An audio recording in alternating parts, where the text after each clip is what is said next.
Recently madam Agnimitra পালের বক্তব্য অনুযায়ী জানা গেছে, আগের সরকার যেমন লক্ষ্মী ভাণ্ডারের জন্য দুয়ারে সরকার ক্যাম্পের ব্যবস্থা করেছিল, তেমন পদ্ধতি নাকি এবার নাও থাকতে পারে। তার বদলে অন্নপূর্ণা ভাণ্ডারের আবেদন প্রসেসকে অনেক সহজ করার কথা বলেছেন তিনি, যাতে সাধারণ মানুষ ঘরে বসেই অ্যাপ্লাই করতে পারেন।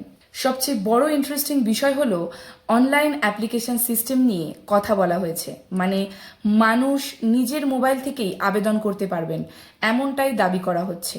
আর শুধু তাই নয়, তিনি জানিয়েছেন অ্যাপ্লিকেশন প্রসেস এতটাই সহজ করার চেষ্টা করা হবে যাতে খুব কম শিক্ষিত মানুষও ফর্ম ফিল আপ করতে পারেন, যারা হয়তো বেশি পড়াশোনা করেননি, এমনকি একদম বেসিক লেভেল এডুকেশন রয়েছে, তারাও যেন কারো সাহায্য ছাড়াই আবেদন করতে পারেন, সেই দিকেই জোর দেওয়া হচ্ছে। যে 1 পাস 2 পাস বা যে হয়তো শিক্ষাটা পাননি, হয়তো মানে শিক্ষিত নন, এতটা ইজি করা হবে এই অ্যাপ্লাই করার পোর্টালটা, কিন্তু যে কেউ মানে পোর্টালে গিয়ে অ্যাপ্লাই করতে পারে।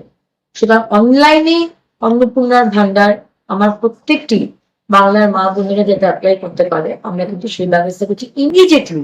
এতে কি লাভ হতে পারে আসুন দেখে নিই। লম্বা লাইনে দাঁড়ানো ঝামেলা কমবে, ক্যাম্পে বারবার যাওয়ার দরকার নাও হতে পারে, গ্রামের মানুষও মোবাইলের মাধ্যমে সহজেই অ্যাপ্লাই করতে পারবেন এবং কম শিক্ষিত মানুষদের জন্য প্রসেস সহজ হতে পারে। তবে বন্ধুরা, এখানে একটা গুরুত্বপূর্ণ কথা আছে। ফাইনাল অ্যাপ্লিকেশন প্রসেস, এলিজিবিলিটি আর অফিসিয়াল রুলস সরকারিভাবে ঘোষণা হওয়ার পরেই সব পরিষ্কার হবে।